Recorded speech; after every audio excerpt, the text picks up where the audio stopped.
फरवरी का महीना था। न ज़्यादा सर्दी न ज़्यादा गर्मी। गांव की सड़क पर ट्रकों की लंबी कतार लगी थी। किशनलाल का ढाबा पूरे शबाब पर था। तवे पर परांठों की चटचट और लोगों की हंसी ठिठोली से पूरा माहौल खुशनुमा था। किशनलाल के हाथ ऐसे चल रहे थे जैसे कोई मशीन हो। सुबह के 7 बजे ही ढाबे की सारी चारपाइयां भरी हुई थी। भाई श्यामलाल, तेरा आलू प्याज का पराठा तैयार है। हरी मिर्च वाली चटनी साथ में लगवा दूं? किशन भाई, तेरे हाथ में तो जादू है। पराठा खा के ऐसा लगता है जैसे माँ के हाथ का खाना खा लिया। बस बस, इतनी तारीफ मत कर। माँ के हाथ का खाना तो माँ के हाथ का ही होता है। ये तो बस पेट भरने का इंतजाम है। किशन भैया, ये क्या बला है? आधा किलोमीटर दूर से खुशबू आ रही थी। लगा कोई शादी का खाना बन रहा है। शादी का खाना तो नहीं है भाई, पर खा के देखो, दुल्हा भूल जाएगा अपनी दुल्हन को। दोपहर का सूरज हल्का हल्का चमक रहा था। न गर्मी की चिंता न पसीने की परेशानी। ढाबे के अंदर टेबलों पर थालियां सज रही थीं। लोग दाल मखनी, मटर पनीर, कड़ी चावल का मजा ले रहे थे। किशनलाल गल्ले पर बैठे हिसाब कर रहे थे और सुमित्रा हाथ में लस्सी के गिलास लिए इधर उधर दौड़ रही थी।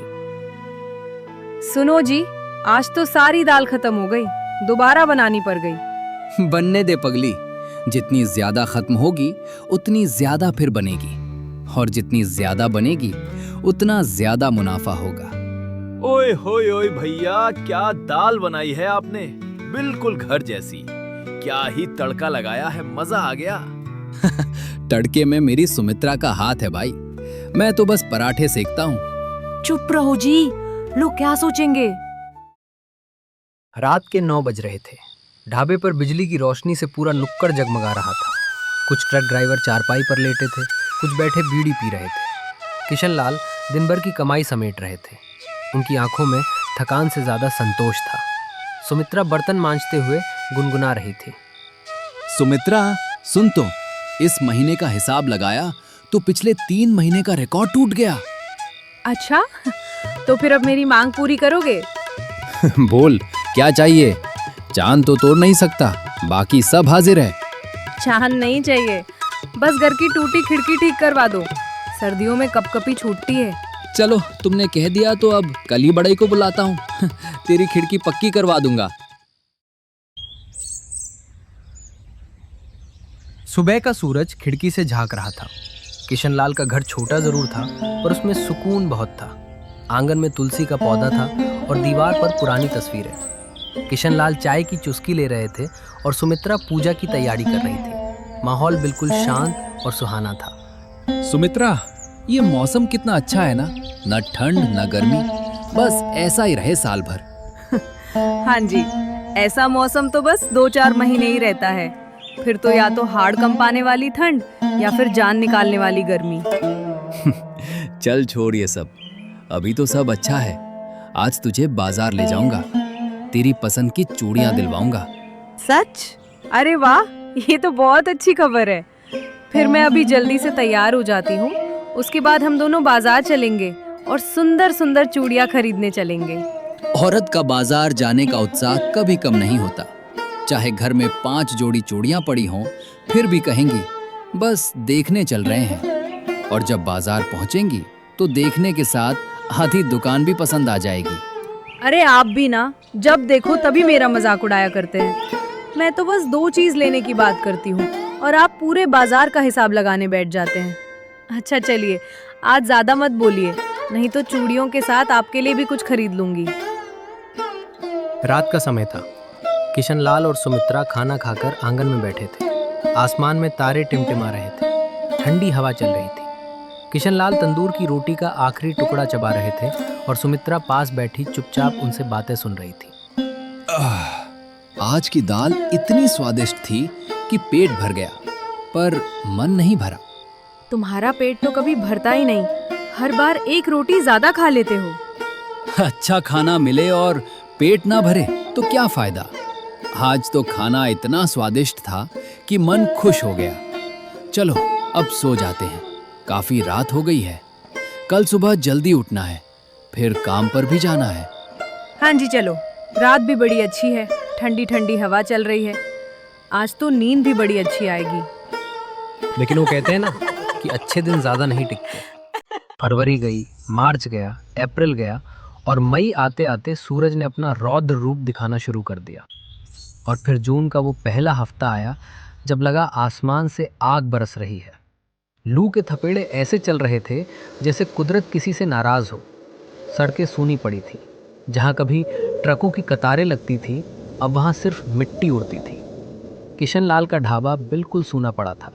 तवे पर जंग लगने लगी थी और चूल्हे की आग भी बुझी बुझी सी रहती थी। हे भगवान, ये क्या दिन आ गए हैं। अरे, जान ही निकल रही है इस तपती गर्मी से।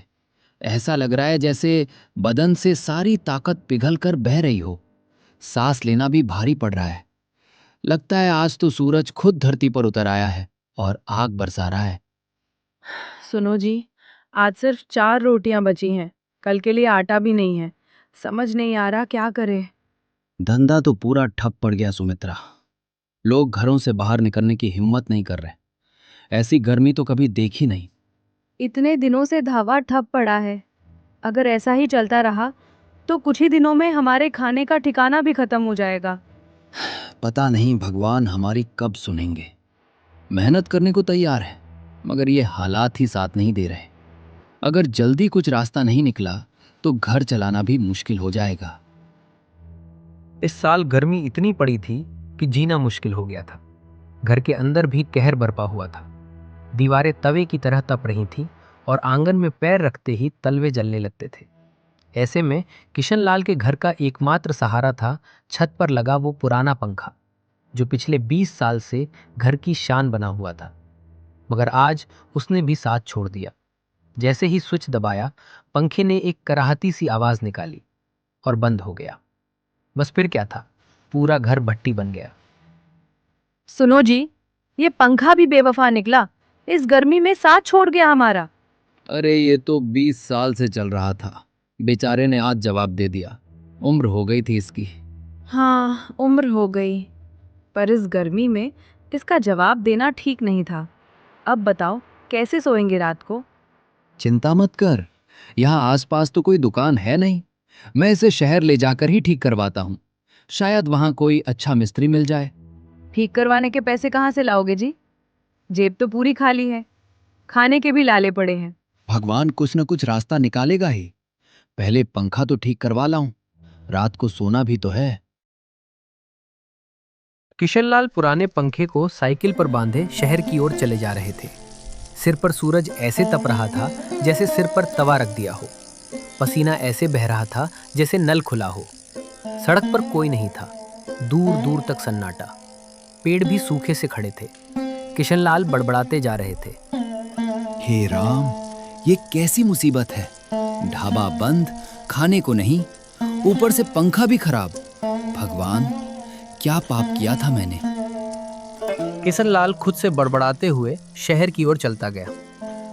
किशनलाल पंखा लेकर शहर पहुंचा और बिजली की दुकान पर जा पहुंचा।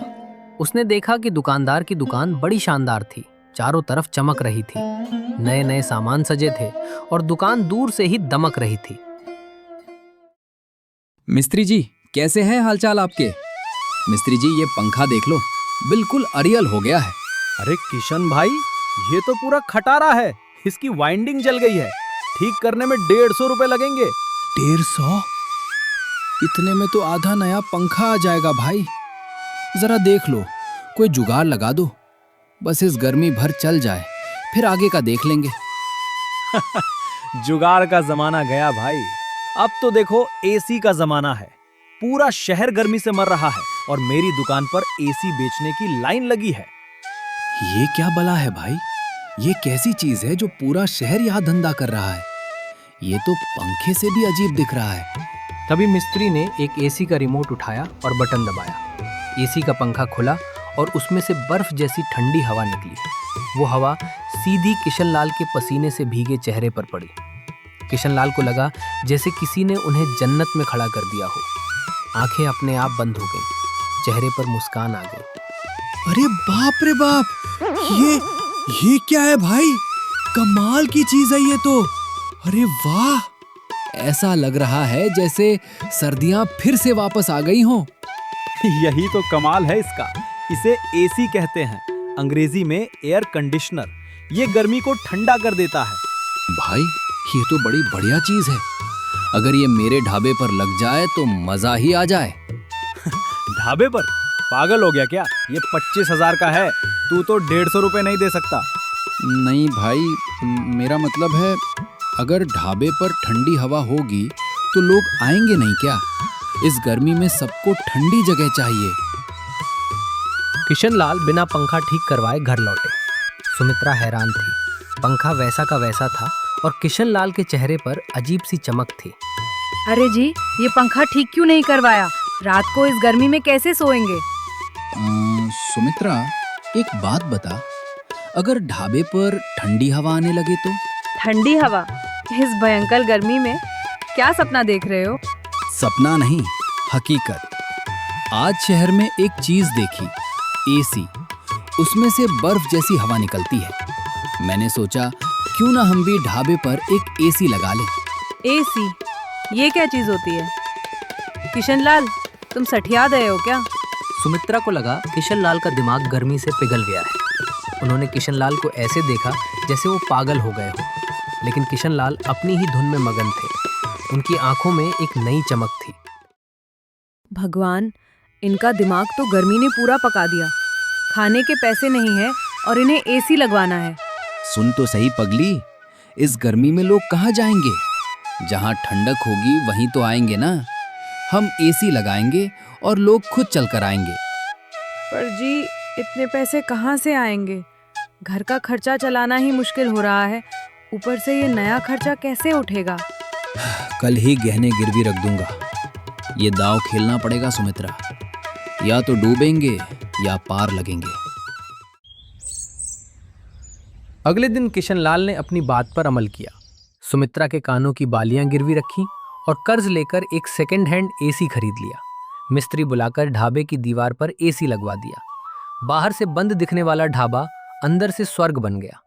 किशनलाल ने बोर्ड पर बड़े अक्षरों में लिखवा दिया, यहाँ अंदर ठंडी हवा मुफ्त में। भाई, एसी पूरा चलाना, किसी को अंदर आते ही ठंडक महसूस होनी चाहिए।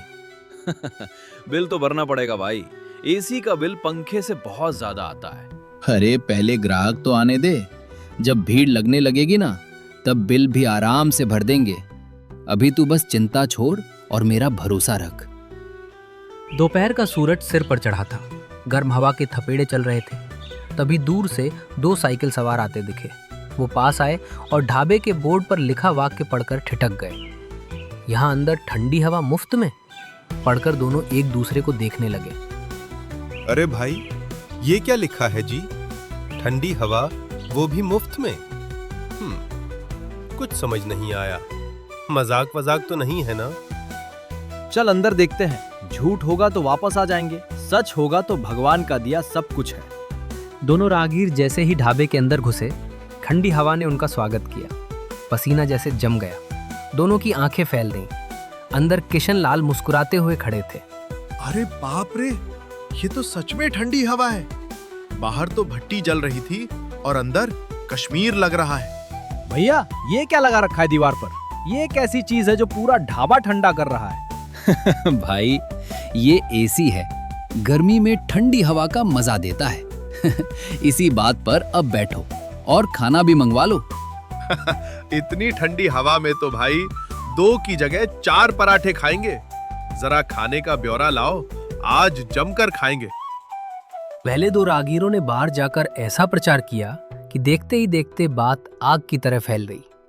किशन के ढाबे में ठंडी हवा है, ये सुनकर शाम तक 4-5 और लोग आ गए। ढाबे में हल्की फुल्की रौनक लौट आई। किशनलाल का चेहरा खिल गया। देख सुमित्रा, लौट आए ना लोग। मेरा दाव काम कर गया। हाँ जी, लगता है भगवान ने सुन ली हमारी। 1 हफ्ते के अंदर किशनलाल के ढाबे की किस्मत बदल गई। अब वहां ट्रकों की नहीं बल्कि लोगों की भीड़ लगने लगी। दूर दूर से लोग ठंडी हवा में खाना खाने आने लगे। किशनलाल को फिर से तवा गर्म करना पड़ा। सुमित्रा के हाथ भी फिर से चलने लगे। ढाबा एक बार फिर से गुलजार हो गया। कृष्णा, साला तूने तो कमाल कर दिया। लोग कह रहे थे कि तेरे ढाबे में ठंडी हवा है। मैंने कहा यह किश्ना है, इसका दिमाग तो पहले से ही ठंडा था। आजा भाई, आज तेरे लिए खास मटर पनीर बनवाता हूँ। और हाँ, इस बार पनीर गायब नहीं होगा। भैया, ये एसी कितने का है? हम भी लगवाएं क्या? अरे भाई, पहले पेट पूजा कर लो, एसी की चर्चा बाद में करेंगे। अभी तो यहीं आकर ठंडक का मजा लो। भाई साहब, अरे ये जो चीज है ना, आई हाय, इसे तो मैं अपने सिर पर बांधकर घूमना चाहता हूँ। अरे ऐसी गर्मी पड़ी है कि आई छछूंदर भी बिल से बाहर नहीं आ रहा। शाम होते होते ढाबा पूरी तरह से भर गया। हर टेबल पर लोग बैठे थे और एसी के नीचे वाली टेबल के लिए तो जैसे होड़ लगी थी। किशनलाल भाग दौड़ करते हुए थक गए थे, लेकिन चेहरे पर संतोष था। सुमित्रा भी खुश थी। सुनो जी, आज तो 4 बार चूल्हा जलाना पड़ा, हाथ दुखने लगे हैं। दुखने दे हाथ, कम से कम काम तो आ रहा है। पिछले हफ्ते तो बैठे बैठे हाथ सड़ रहे थे। रात को जब किशनलाल और सुमित्रा घर लौटे तो दोनों के चेहरे पर अलग ही मुस्कान थी। किशनलाल ने गले से निकले नोटों की गड्डी सुमित्रा के हाथ में रख दी। सुमित्रा की आंखें खुशी से भर आईं। घर में जैसे फिर से उम्मीद और रौनक लौट आई थी। सुमित्रा, अपनी बालियां कल ही छुड़ा लाऊंगा। पागल, कभी कभी तुम्हारा पागलपन ही काम आ जाता है। पागल नहीं, बिजनेसमैन बोल मुझे। अब देखना, अगले महीने एक और एसी लगाऊंगा। भगवान, एक ने ही मेरी जान निकाल दी, ये दूसरे की बात कर रहा है। ढाबा एक बार फिर से पुराने रंग में लौट आया था। लोग आते, खाते, एसी की ठंडी हवा का मजा लेते और जाते। किशनलाल का तवा फिर से गर्म था और उनकी जिंदगी फिर से पटरी पर आ गई थी। किश्ना, तुझे तो मानना पड़ेगा, गांव का पहला आदमी है तू जिसने गर्मी से लड़ने का ऐसा जुगाड़ किया। काहे का मान सम्मान चाहिए भाई, बस यूं ही आते रहा करो। तुम लोग आते रहोगे तो ढाबा चलता रहेगा। शाम का सूरज ढल रहा था। किशनलाल और सुमित्रा आंगन में बैठे थे। हाथ में चाय का गिलास था और चेहरे पर सुकून था। गर्मी अब भी थी, लेकिन ढाबे पर एसी ने उनकी गर्मी का इलाज कर दिया था। सुमित्रा के कानों में वही बालियां फिर से चमक रही थीं। सुनो जी, अब तो घर में भी एक एसी लगवा लो, रात को नींद नहीं आती इस गर्मी में। अरे पगली, घर में एसी लगवाऊंगा तो सारा मुनाफा बिजली के बिल में चला जाएगा। अभी तो हाथ का पंखा ही ठीक है। तो क्या मैं जिंदगी भर हाथ का पंखा झलती रहूंगी? नहीं पगली, अगले महीने एक छोटा सा कूलर ले आएंगे। एसी तो बहुत महंगा है, कूलर चला लेना। ठीक है, कूलर ही सही, पर अगली गर्मी से पहले लाना होगा। भगवान की मर्जी तो देख, पहले ठंडी हवा मुफ्त में दी, अब कूलर की सोच रहे हैं। इंसान का मन कभी भरता है भला। और इस तरह किशनलाल का ढाबा फिर से चल निकला। गर्मी ने भले ही सबको परेशान किया, लेकिन किशनलाल ने अपनी अक्ल और हिम्मत से न सिर्फ अपना धंधा बचाया, बल्कि पूरे गांव को ठंडी हवा में खाना खिलाने का इंतजाम कर दिया। ठंडी हवा का ये टोटका काम कर गया और किशनलाल की गिनती अब गांव के होशियार लोगों में होने लगी।